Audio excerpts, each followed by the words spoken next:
Hello food lovers, welcome to Mama's food. నేను మీ స్వాతి.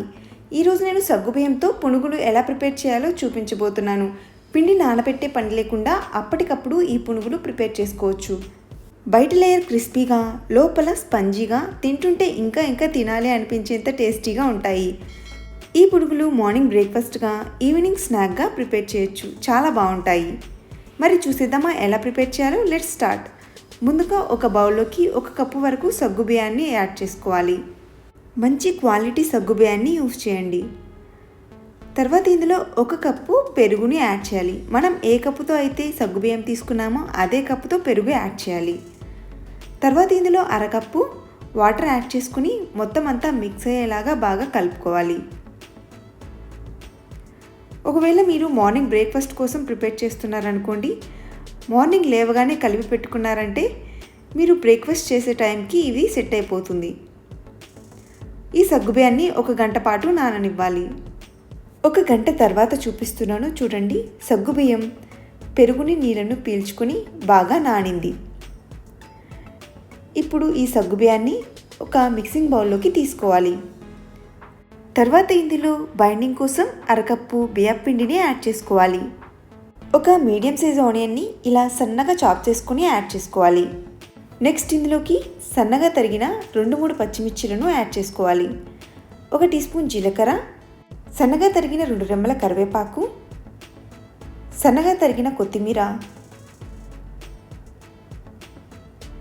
రుచికి సరిపడా ఉప్పు, కచ్చాపచ్చగా దంచిపెట్టుకున్న 1 టేబుల్ స్పూన్ అల్లాన్ని కూడా యాడ్ చేసుకుని మొత్తం అంతా మిక్స్ అయ్యేలాగా బాగా కలుపుకోవాలి. ఇందులో మనం ఎక్స్ట్రాగా వాటర్ యాడ్ చేయాల్సిన అవసరం లేదు. ఒకవేళ మీకు పిండి మరీ గట్టిగా అనిపించింది అనుకోండి, 1 టేబుల్ స్పూన్ వాటర్ని యాడ్ చేసుకోవచ్చు. ఒకవేళ పిండి జారుగా అనిపిస్తే బియ్యం పిండి యాడ్ చేసి కన్సిస్టెన్సీని అడ్జస్ట్ చేయొచ్చు. పిండి అనేది వీడియోలో చూపిస్తున్న విధంగా ఇలా ముద్దలా ఉండాలి. ఇప్పుడు స్టవ్ వెలిగించి కడాయి పెట్టుకొని డీప్ ఫ్రైకి సరిపడా ఆయిల్ వేసుకొని మీడియం ఫ్లేమ్ మీద హీట్ చేసుకోవాలి. ఆయిల్ బాగా హీట్ అయిన తర్వాత ఒక్కొక్కటిగా పునుగులు వేసుకోవాలి. పునుగులు కొంచెం గ్యాప్ ఉండేలాగా దూరంగా వేసుకుంటే బాగుంటుంది. ఎందుకంటే ఒకదానికొకటి అతుక్కుంటూ ఉంటాయి. ఈ పునుగుల్ని మరీ లో ఫ్లేమ్లో పెట్టి ఫ్రై చేయకూడదు, హై ఫ్లేమ్లో పెట్టి ఫ్రై చేయకూడదు. మీడియం ఫ్లేమ్లో ఉంచుకొని ఈ పునుగుల్ని ఫ్రై చేసుకోవాలి. పునుగులు ఇలా లైట్గా బ్రౌన్ కలర్కి టర్న్ అయ్యాక ఒక టిష్యూస్ ఉన్న బౌల్లోకి తీసి పెట్టుకోవాలి. ఇలానే మిగిలిన పిండినంతటిని కూడా పునుగుల్లో వేసుకోవాలి.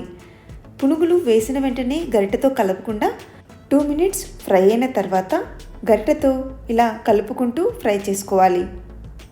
వీటిని ఒక సర్వింగ్ బౌల్లోకి తీసుకుని సర్వ్ చేసుకోవడమే. అంతే, వేడిగా పునుగులు రెడీ అయిపోయాయి. ఈ సగ్గుబియ్యం పునుగులు చాలా టేస్టీగా ఉంటాయి. బయట బాగా క్రిస్పీగా, లోపల స్పంజీగా చాలా బాగుంటాయి. ఇవి డీప్ ఫ్రై చేసినప్పటికీ ఆయిల్ ఎక్కువగా పీల్చవు. నిజానికి ఇవి ఇలానే తిన్నా చాలా బాగుంటాయి. కావాలి అనుకుంటే మీరు ఏదైనా చట్నీతో కూడా వీటిని సర్వ్ చేయొచ్చు. మనం రెగ్యులర్గా టిఫిన్స్ కోసం చేసుకునే చట్నీస్ ఏవైనా సరే ఈ పునుగులోకి బాగుంటాయి. చూసారు కదండి, సగ్గుబియ్యం పునుగులు ఎలా ప్రిపేర్ చేయాలో. చాలా ఈజీ కదా. మీరు తప్పకుండా ట్రై చేసి మీకు ఎలా వచ్చిందో నాతో కామెంట్స్లో షేర్ చేసుకోండి. వీడియో నచ్చితే లైక్ చేసి మీ ఫ్రెండ్స్తో, రిలేటివ్స్తో షేర్ చేసుకోండి. ఇంకా ఇలాంటి మరిన్ని టేస్టీ వంటల కోసం మన ఛానల్ని సబ్స్క్రైబ్ చేసుకోవడం మర్చిపోకండి. Thank you for watching.